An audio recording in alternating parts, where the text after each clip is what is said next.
नमस्कार दोस्तों। एक 100 मीटर चौड़े एस्ट्रॉयड ने पहली बार पृथ्वी की रक्षा की तैयारियों के बारे में हम सभी देशों को गंभीरता से सोचने पर जी हाँ मजबूर कर दिया है। सो गाइस, इस वीडियो की शुरुआत करने से पहले आपको समझना है कि आखिरकार एस्ट्रॉयड होता क्या है, राइट। सो गाइस, एस्ट्रॉयड को हिंदी में बोलते हैं क्षुद्र ग्रह। और दोस्तों, ये एक खगोलीय पिंड होते हैं जो कॉस्मोस मतलब कि ब्रह्मांड में ट्रैवल करते हैं। ये अपने आकार में ग्रहों से तो क्या होते हैं, छोटे होते हैं, लेकिन जो उल्का पिंड होते हैं उससे थोड़े क्या होते हैं, बड़े होते हैं।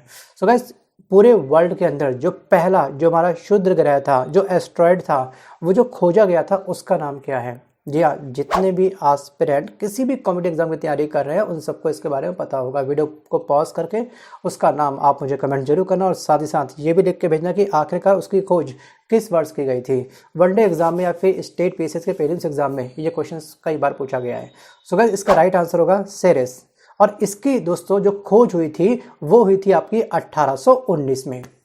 और यहाँ पे आपको एक बात और ध्यान रखनी है कि जो सेरेस है वो मंगल और बृहस्पति के बीच में स्थित जो आपकी एस्ट्रॉयड बेल्ट होती है, ठीक है, यहाँ पर ये यहाँ का सबसे बड़ा एस्ट्रॉयड है अब तक जो खोजा गया है। और इस एस्ट्रॉयड को, जो सेरेस एस्ट्रॉयड है, ठीक है, जो ये आपका क्षुद्र ग्रह है, ये सूर्य की एक परिक्रमा पूरी करने में इसको लगता है 4.6 ईयर, मतलब कि 5.5 साल से अधिक का समय लगता है। तो आप इसी से अंदाजा लगा सकते हैं कि आखिरकार ये एस्ट्रॉयड कितना बड़ा होगा। वापस आता हूँ दोस्तों टॉपिक की तरफ। एक्चुअली यहाँ पर ये जो कहा गया है कि 100 मीटर चौड़ा जो एस्ट्रॉयड है वो पृथ्वी से टकरा सकता है, ये बात जी हाँ किसी एवं किसी व्यक्ति ने नहीं बोली है कि सपने में आया सुबह बस केवल बोल दिया, ठीक है, लोगों ने सच मान लिया।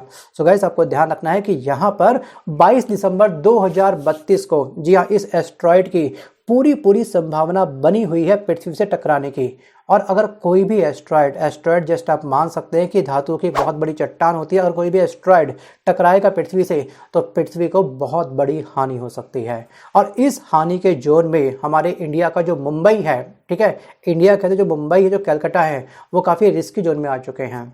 और इस कि पृथ्वी से टकराने की आशंका जो जताई है वो जताई दोस्तों नासा ने। जी हाँ, अमेरिकी अंतरिक्ष एजेंसी नासा के मुताबिक 2024 में YRA नाम के एस्ट्रॉयड के पृथ्वी से टकराने की आशंका 3.1% बन चुकी है।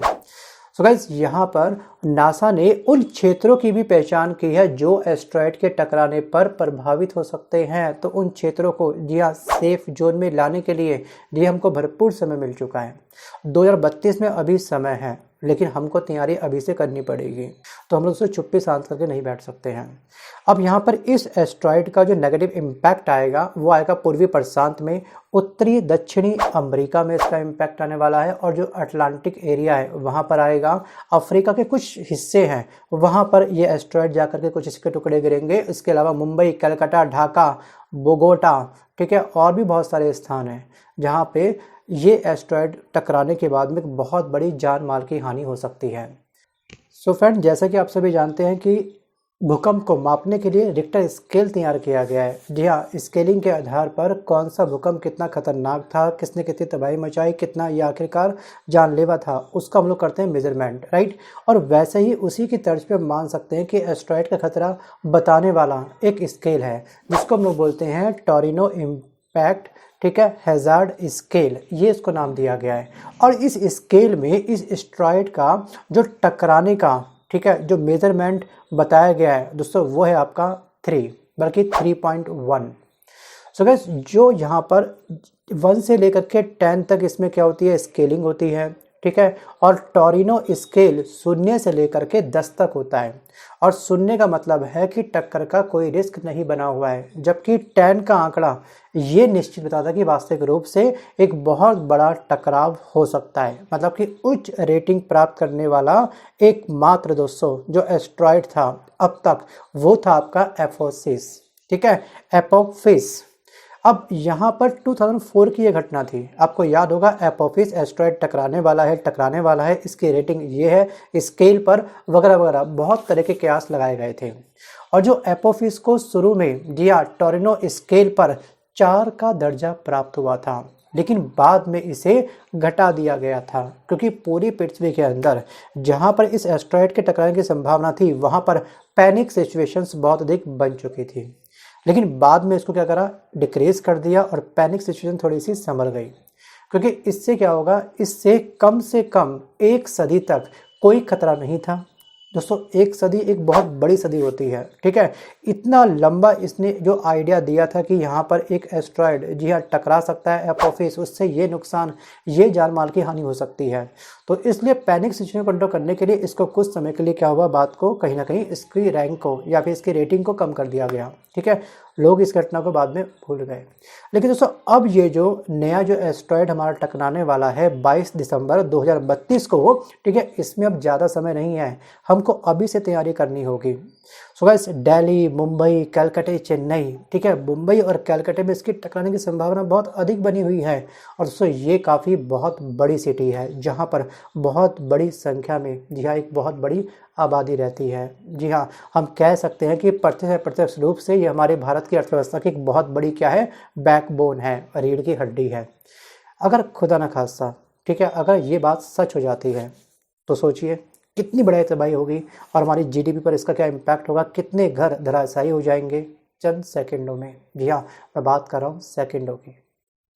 तो इसलिए हमको अभी से तैयारी करनी होगी। जी हाँ, इस आने वाले खतरे से उभरने के लिए, निपटने के लिए, या फिर इस खतरे को हमें पहले ही जी हाँ डिस्ट्रॉय करना होगा, तब बनेगी तरीके से बात। सो गाइस आपको बता दूं कि जैसे कि आपको याद होगा डायनासोर का काल, याद है आपको, डायनासोर के विनाश का कारण बनने वाला जो एस्ट्रॉयड था वो 10 से 50 किलोमीटर चौड़ा था। जी हाँ, किलोमीटर। और जो अब जो आपका 22 दिसंबर 2032 को जो एस्ट्रॉयड गिरने वाला है उसका चौड़ाई है मात्र 100 मीटर। वैसे दोस्तों ऐसी चट्टानें शहर के पैमाने पर विनाशकारी क्षति का कारण बन सकती है। इसका 100 मीटर दायरा कोई छोटा मोटा दायरा नहीं है। जी हाँ, वहाँ पर जहाँ पर एक बहुत बड़ी आबादी रहती है उसके ऊपर ये चट्टान गिरने वाली है, ये एस्ट्रॉयड गिरने वाला है, ठीक है। डायनासोर जंगलों में रहते थे, वहाँ पर एस्ट्रॉयड गिरा तो चंद सेकंड में सारे डायनासोर क्या हो गए, खत्म हो गए। केवल क्या मिले हमको, उनके कंकाल मिले, बस, इसके अलावा कुछ नहीं मिला। तो वहाँ चल सकती है ये बात, लेकिन यहाँ पर जी हाँ हम कह सकते हैं कि ये एस्ट्रॉयड कहीं ना कहीं प्रत्यक्ष या फिर अप्रत्यक्ष रूप से हमारे भारत की अर्थव्यवस्था है, ठीक है, उसके ऊपर गिरने वाली है। जो भारत की जीडीपी जो ग्रोथ रेट है, जो हमारा अमृतकाल है, जो हमारा सपना है जी हाँ विकसित भारत का, उसके ऊपर गिरने वाली है। तो फाइनल दोस्तों अगर हमको विकसित भारत की तस्वीर को हकीकत में तब्दील करना है तो हमको इस एस्ट्रॉयड से जी हाँ टक्कर लेने की हिम्मत भी जुटानी होगी। तो नासा के वैज्ञानिकों ने और हमारे भारत के वैज्ञानिकों ने जी हाँ ये अनुमान लगाया है कि टकराने पर जो एस्ट्रॉयड है वो लगभग 8 मेगाटन ऊर्जा अपनी रिलीज करेगा। जी हाँ, इस ऊर्जा के रिलीज होने से 8 मेगाटन ऊर्जा के रिलीज होने से पूरी की पूरी पृथ्वी पर एक बहुत बड़ा तांडव, एक बहुत बड़ी त्रासदी को जी हाँ ये एस्ट्रॉयड जन्म दे सकता है, हम ये कह सकते हैं। चलिए इसका आप लोग एक अंदाज़ा लगा सकते हैं। आपको याद होगा कि जब द्वितीय वर्ल्ड वार हुआ था, ठीक है, जब सेकेंड वर्ल्ड वार हुआ था 1939 से लेकर 1945 तक, 1945 के एंड में, ठीक है, अमेरिका के द्वारा जापान के अंदर 6 अगस्त 1945 को लिटिल बॉय नाम का एक परमाणु बम गिरा गया था। हिरोशिमा बुरी तरीके से नष्ट हो गया था। तो उस परमाणु बम से भी 500 गुना अधिक जी हाँ इस एस्ट्रॉयड के द्वारा जी हाँ ऊर्जा रिलीज होगी। सोचिए कितनी बड़ी त्रासदी, कितना बड़ा संकट हमारे सामने अभी खड़ा है। और एस्ट्रॉयड का पता लगने के बाद से जो संयुक्त राष्ट्र ग्लोबल रिस्पांस ग्रुप है वो और भी अधिक एक्टिव हो चुका है।